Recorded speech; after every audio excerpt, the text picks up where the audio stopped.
नमस्कार दोस्तों, Gurukul of politics पर आपका स्वागत है। मैं हूं आपका दोस्त धर्मेंद्र कुमारी और हमारे साथ मौजूद हैं हम सबके प्रिय डॉक्टर सतीश त्यागी जी। नमस्कार दोस्तों, मोहन भागवत जी का शुक्रवार को एक कार्यक्रम था आरएसएस के मुख्यालय में और उन्होंने बहुत दो महत्वपूर्ण बातें कही हैं और उन बातों पे चर्चा इसलिए ज़रूरी है क्योंकि पूरी बीजेपी और पूरी आरएसएस की जो आइडियोलॉजी है जिस पे वो इस देश पे राज करने का जो उनका ख्वाब है लंबे समय तक, वो टिका हुआ है। और आप भी इस चर्चा में इसलिए शामिल होना ज़रूरी है कि आप समझिए कि ये लोग कैसे चीज़ों को तोड़ मरोड़ के आपके सामने पेश करने की इनमें कला है, खूबसूरती है। मोहन भागवत जी ने दो महत्वपूर्ण बातें कही। एक तो ये कही कि जो विश्व हिंदू परिषद है या विद्या भारती है या बीजेपी है, इन संगठनों की जो कार्य प्रणाली है, जो काम ये करते हैं, उसको देखकर आप आरएसएस का आकलन मत करिए। आरएसएस अलग संगठन है, ये अलग संगठन है, इनकी अलग तरह की भी सोच हो सकती है, काम करने के तरीके, लेकिन आरएसएस का बिल्कुल अलग है। दूसरा उन्होंने कहा है कि अभी तक तो आप लोगों ने एक ही हिंदू सुना होगा कि ये भी हिंदू हैं, मैं भी हिंदू हूँ और आप भी हिंदू हैं, तो ये ऐसे एक ही हिंदू सुने हैं। लेकिन अब 4 कैटेगरी हिंदुओं की आ गई है मार्केट में। एक कैटेगरी मोहन भागवत जी ने कहा कि वो कैटेगरी है जो गर्व से कहते हैं कि हम हिंदू हैं। दूसरी कैटेगरी वो है जो ये कहते हैं कि हम हिंदू तो हैं लेकिन इसमें गर्व वाली क्या बात है। तीसरी कैटेगरी मोहन भागवत जी ने बताई है कि मैं हिंदू तो हूँ लेकिन मैं यहाँ ये बात नहीं बताऊँगा, आप घर चलो वहाँ बता दूँगा। और चौथे तरह के हिंदू वो हिंदू हैं जिनको पता नहीं है कि वो हिंदू हैं।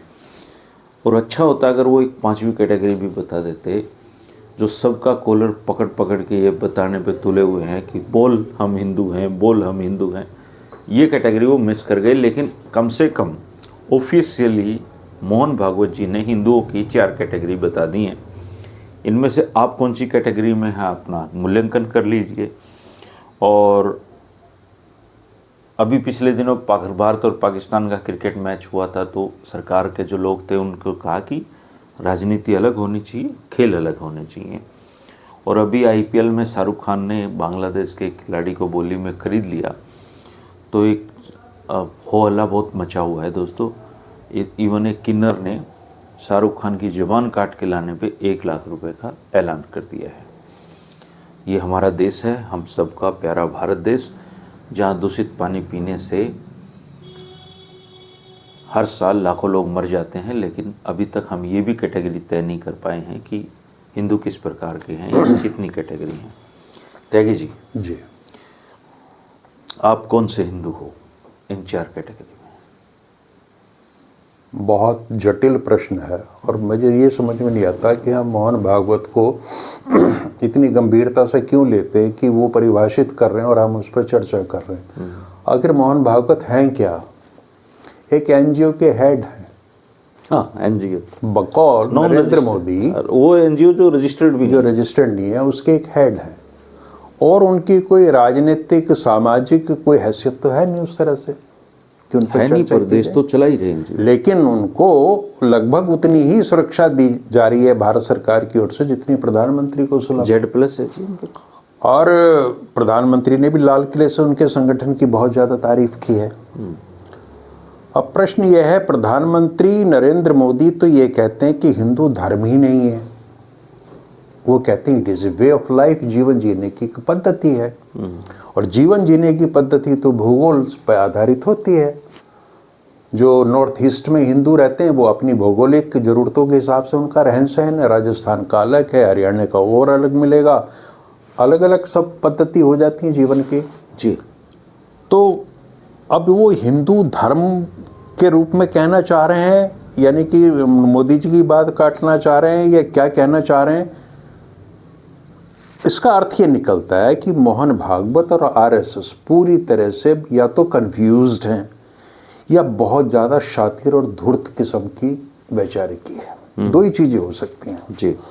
आज कुछ कहना, कल कुछ कहना, परसों कुछ कहना, एक मुद्दे पर कुछ कहना, दूसरे पर कुछ कहना, किसी ने कुछ कह दिया, किसी ने कुछ कह दिया, ये हमारा मत नहीं है, उनका मत नहीं है।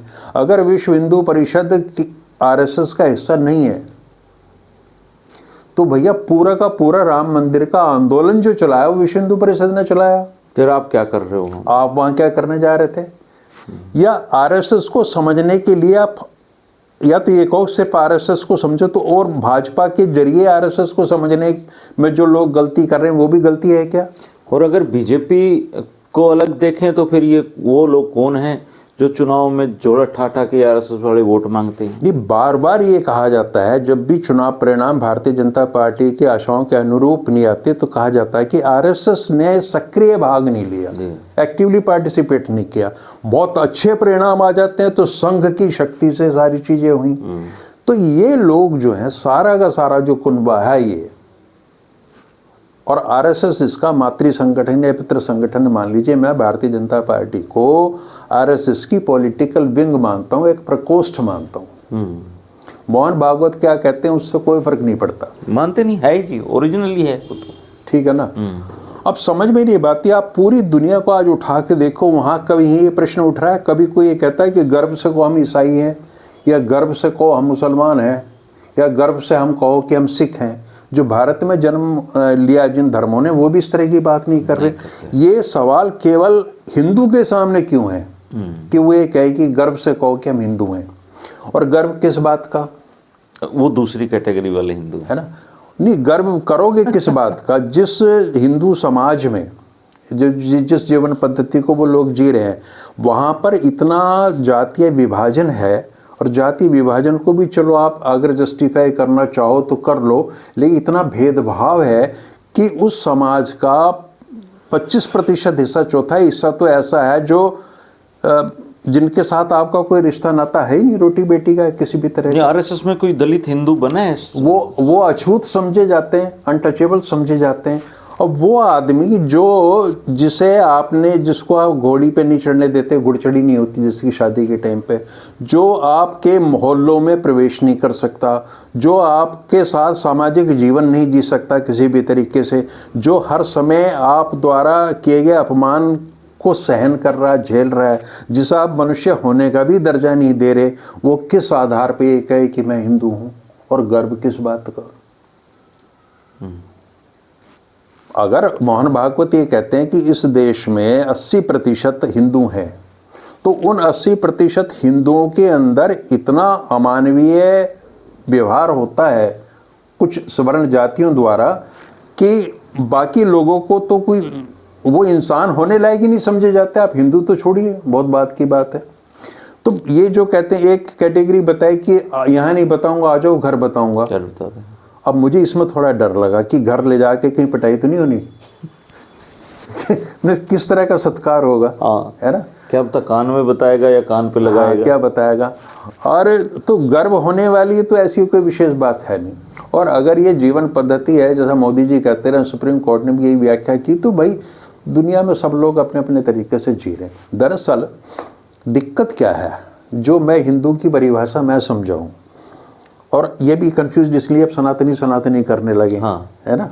हिंदू से सनातनी, हिंदू इनको लगा कि सनातनी से सनातनी पे आएंगे, है ना? हाँ, तो सनातन धर्म की बात होती है कि गर्व से वो हम सनातनी हैं। और आप किसी भी सनातनी से पूछना कि सनातन की आधारशिला क्या है, एक शब्द आता है प्रस्थान त्रयी, दार्शनिक उसमें है। तो उसमें ये कहा गया है कि उपनिषद, गीता और ब्रह्मसूत्र जो वेदांत दर्शन है जी, जिसने इन तीनों का अध्ययन कर लिया है पूरे स्तर पे, यानी कि जो आत्मा, परमात्मा और भौतिकता और कर्ण और इन सारी चीजों को समझ चुका दार्शनिक स्तर पे, या जिसने षड दर्शन, जिसमें गौतम का न्याय दर्शन है, मीमांसा है जैमिनी की, जिसमें वैशेषिक दर्शन है, और जिसके अंदर उत्तर मीमांसा है, पूर्व मीमांसा है और वेदांत पूरा है, जिसने इन सबका अध्ययन कर लिया है, वो सनातनी है। वो तो मोहन भागवत अब किसी भी सनातनी पूरा, मुझे इस पे भी संदेह है। आप किसी भी सनातनी से ये पूछना जो आजकल चिल्ला रहे हैं पागलों की तरह, आपके मेरे कपड़े फाड़ने को तैयार हैं कि गर्व से कौन सनातनी है, गर्व से हिंदू कह लिया, उस पर तो प्रश्न आ जाता है। उनसे ये पूछ लेना भाई, आप 100 लोगों से बात करना, 100 तो खैर बहुत छोटी संख्या रहेगी, 1 लाख लोगों से बात करना, अगर उनमें एक भी व्यक्ति ये बता दे कि ये प्रस्थान त्रयी क्या है, सनातन धर्म का मूल है ये, नेट पे खोज लेंगे। और पढ़े लिखे लोगों को बता रहा हूँ मैं आपको, अनपढ़ को तो छोड़ दो, 85 करोड़ की तो बात ही नहीं कर रहा हूँ, 5 किलो वाले की। प्रस्थान त्रयी, प्रस्थान का मतलब होता है प्रस्थान कीजिए, त्रयी माने ये जो तीन चीजें मैंने बताई हैं, इन गो थ्रू द बुक्स। जब हम कहते हैं ना किताबों में जाओ, तो प्रस्थान करो किताबों की ओर। तो अब अगर आप सनातनी हैं और इस पर गर्व करना चाहते हैं, तो आपको अपने धर्म के विषय में विशद जानकारी होनी चाहिए, पूरे षड दर्शन के विषय में और इस प्रस्थान त्रयी के विषय में। तो ये जो जिनको कुछ जानकारियां नहीं है लेकिन वो गर्व से कहते हैं सनातनी है, हाँ, वो फिर किस तरह के? ये मूर्खता से उपजा हुआ गर्व है, ओके, जिसे अहंकार कहते हैं और पागलपन कहते ये हैं। एक्चुअली में तनातनी है, ये तनातनी है। हाँ। ये जो शब्द आपने उसमें पहले भी यूज करा था, तनातनी। तो सनातनी और तनातनी की बात चल रही है। तनातनी दरअसल खुद को और सनातनी सनातन धर्म का मतलब ये है कि जब ना तो ईसाइयत थी, ना इस्लाम था, ना कोई और धर्म था, तब है। यानी मनुष्य का प्रारंभिक जो धर्म है, जो सोच है, वो सनातनी है, एटर्नल है, अनंत है। तो उस समय तो कोई चुनौती थी नहीं। उस समय किस चीज की चुनौती थी? आज परेशानी इनको यह है कि दुनिया जो बट गई है, कि ईसाई दुनिया है, एक इस्लामिक वर्ल्ड है, तो इनकी दिक्कत यह है कि एक पॉलिटिकल हिंदू बनाना है इन्होंने। पॉलिटिकल हिंदू। भारतीय जनता पार्टी के जरिए आरएसएस की सोच है कि सामाजिक हिंदू बने या न बने, धार्मिक हिंदू बने या न बने, एक राजनीतिक हिंदू बने, जो हिंदू होने के आधार पे भारतीय जनता पार्टी को निरंतर समर्थन देता रहे और सत्ता में बनी रहे, और इस जरिए संघ बिना किसी जवाबदेही के सत्ता का आनंद लेता रहे। अभी यूपी में कोई वक्ता बोल रहा था कि हम 20 साल टूटी सड़कें और झेल लेंगे, 20 साल हम बिना शिक्षा के काम चला लेंगे, हमें रोजगार भी नहीं चाहिए, लेकिन आप इस देश को हिंदू राष्ट्र बनाइए। देखिए, बिना टूटी सड़कों के शिक्षा के तो हिंदुस्तान हजारों सालों से चल रहा है, इसमें 20 साल जोड़ के कोई लंबी चौड़ी बात है नहीं। या किसे सड़क चाहिए या ना किसी को सड़क चाहिए और ना या किसी को एक अच्छा जीवन चाहिए, क्योंकि अच्छे जीवन की सपना और सोच इन लोगों में कभी किसी ने विकसित करी ही नहीं, दिमाग में नहीं है। ये ऐसा देश है धर्मेंद्र जी, जहाँ दरिद्र नारायण शब्द की कल्पना की गई। यानी आप गरीब, अगर आप दरिद्र हैं, आप तो गरीब हैं, तो आप नारायण का स्वरूप हैं। यानी गरीबी का, गरीब आदमी का जितना महिमा मंडन भारत में ये मोहन भागवत जी के धर्म में हुआ है, जो ये बताते हैं, इतना कहीं नहीं है। और यहाँ ये बताया गया कि आप इसलिए गरीब हो कि प्रभु ऐसा चाहते हैं। पहली बात तो गरीब होना कोई बहुत बुरी बात नहीं, बहुत सम्मान की बात है। और अगर आप गरीब हो तो आपने अपनी गरीबी दूर करने का कोई प्रयास नहीं करना चाहिए, क्योंकि ये गरीबी प्रभु की देन, आपके पिछले जन्मों का कर्म है। और ईश्वर चाहता है कि आप गरीब हैं तो आप गरीब रहिए, जबकि ईश्वर नहीं चाहता है। हाँ, अब मोहन भागवत इन चीजों का खंडन कर दें, बता दें उन्होंने कि ऐसा है कि नहीं। अगर ईश्वर की इच्छा के बिना पत्ता भी नहीं हिलता तो ये बात तो सारी सही सिद्ध हो रही है। तो कुल मिला के जो मैं कहना चाह रहा हूँ, तो एक तो पहली बात तो कि मोहन भागवत कोई अथॉरिटी नहीं है जो हिंदुओं को ये प्रकार डिफाइन करें किस तरीके के, उनकी कोई उस तरह की हैसियत है नहीं। ये हैसियत हमारे जो भी ये धर्म है, जो कुछ भी है, जीवन पद्धति है, इसमें चारों शंकराचार्यों को है। शंकराचार्य कुछ कहें तो बात समझ में आती है। यहाँ शंकराचार्य बता रहे हैं कि गलत समय पर राम मंदिर का निर्माण हुआ, राम मंदिर के उद्घाटन के समय जो भी चीज़ें हुई हैं उस पर शास्त्रोक्त जो तरीके हैं उसका पालन नहीं हुआ। शंकराचार्य तो रो रहे हैं, बिलाप कर रहे हैं, कोई पूछता नहीं उनको, वो भी खतरे में होते हैं जी, बहुत ज़्यादा खतरे में है वो। और जो शंकराचार्य नहीं है वो भरपूर सुरक्षा में दंदनाता घूम रहा है पूरे देश में। पता नहीं मोहन भागवत की मतलब क्या है। मोहन भागवत, संघ के लोग पागल हो जाएंगे साहब, मोहन भागवत को ये कह दिया, वो देश के अभिभावक हैं जी वो। हाँ, और ये देखिए मजे की बात, एक ऐसा संगठन है कि जहाँ जो आज आदमी पद पर आसीन है, सरसंघ संचालक जो वो बने हुए हैं, वो जब तक चाहेंगे रहेंगे। जब उनका मन करेगा एक पर्ची उनके बाद में खोल दी जाएगी और उसके बाद में अपना उत्तराधिकारी नियुक्त कर देंगे। ना उस संगठन में कहीं से भी कहीं तक लोकतंत्र है, ना उसमें केवल एक मिलिट्री अनुशासन पर चलने वाला एक संगठन है कि जो हम जो बार बार कहते हैं कि सूचना आई सोचना बंद, बंद दिमागों का संगठन है। इसलिए तो वहाँ कोई दलित उनका अभी तक बना नहीं। देखिए वहाँ बुद्धि और विवेक का प्रयोग वर्जित है, वर्जित है। कि आप शाखा में आएंगे, संघ में आएंगे तो दिमाग को और अपने विवेक को, अपनी बुद्धि को, अपने चातुर्य को, प्रकृति प्रदत्त जितनी भी बौद्धिक क्षमताएं उन सबको बाहर रख के आएंगे। और अब जो तुम्हें इस परिधि के अंदर सिखाया जाएगा वही तुम्हारे जीवन का अंतिम सत्य है। अब इतना भयावह संगठन है बौद्धिक दृष्टि से, है ना, और उसके ये सर्वे सर्वा है। लेकिन कैटेगरी तो दी सर, कम से कम एक व्यवस्था तो दे दी, कैटेगरी तो दे दी ना। अब हिंदू, जो भी हिंदू समाज के लोग हैं, जो हिंदू जीवन पद्धति जी रहे हैं, वो तय कर रहे हैं कि वो इन 4 में से क्या आएंगे। लेकिन आगे ये बता दें कि ये कौन सी वाली पद्धति चाहते हैं। वो नहीं दिया, अल्टरनेट नहीं। ये बता दें कि भाई हमें ऐसे वाला हिंदू चाहिए। हालांकि एक और बात कही उन्होंने कि जैसे चाइना है, चाइना में जब उनके बच्चों को नक्शा दिखाते हैं वो दुनिया का, तो उस पर ड्रैगन उड़ता हुआ दिखाते हैं। तो इसी तरीके से भारत को भी दुनिया के नक्शे पे भारत उड़ता हुआ दिखाना चाहिए कि भारत अब तरक्की करेगा बहुत ज़्यादा। तो उड़ता हुआ का अर्थ तो अगर मोहन भागवत जी थोड़े भी जागरूक हैं, उन्हें पता है नहीं। ये एक फिल्म आई थी उड़ता हुआ पंजाब, फिर थोड़ा सा असर होने लगा था उड़ता हुआ हरियाणा। नहीं, वो उड़ते हुए का अर्थ कुछ और होता है। वो तो खैर तरक्की से ही ले रहे होंगे, लेकिन मैं हैरान हुआ सर, मैं कैटेगरी डिसाइड नहीं कर पाया अपनी ना। आपकी क्या करोगे आप इस, मतलब 4 कैटेगरी हिंदू की। तो मैं तो 4 में से किसी में फिट नहीं होता। आपने प्रश्न यहाँ से किया था कि आप किस कैटेगरी में हो क्योंकि मेरे लिए तो इंसानियत और मानवता से बड़ी कोई चीज़ है नहीं, और ये सनातन धर्म की शिक्षा है। और ये कतई गैर ऐसी बात कह दो ना इनको, तो ये कहेंगे यही सोच तो सनातन को खत्म कर रही है। हाँ, तो एक तो ये है कि अगर मोहन भागवत चाहते हैं तो एक तो हमारे पाठ्यक्रमों में सनातन धर्म का अध्ययन कंपलसरी किया जाए, अनिवार्य है। अगर उन्होंने ऐसा ही कर देना चाहिए था 10-12 साल। लेकिन ये जो है ना कि एक दिन तो वो कट्टर नजर आते हैं, सुबह कट्टर नजर आते हैं, शाम को बड़े उदार हो जाते हैं कि जिनका डीएनए भारतीय डीएनए की बात होने लगती है। आप ये देखिए शाहरुख खान अचानक से चर्चा में आ गया जी। आईपीएल कोई नया नहीं है। हाँ। आईपीएल में खिलाड़ियों की बोली लगती है, और बोली लगने वाला, सर्वाधिक बोली लगाने वाले खिलाड़ी आईपीएल की जीप कटने, उसकी शाहरुख खान बेचारे की जीप मांग रहे, वो डरा घूम रहा होगा। नहीं, वो नहीं डरता। उसमें क्या होता है कि एक तो चर्चा में आने के लिए लोग इस तरह की हरकतें कर बैठते हैं कि ये उसका सिर ले आओ, उसकी जीभ ले आओ तो ये दे देंगे, इस तरह की बातें होंगे। दूसरे, इस तरह की सोच के लोगों को हिंदुस्तान में वर्तमान सत्ता के अंतर्गत सम्मान भी दिया जाता है।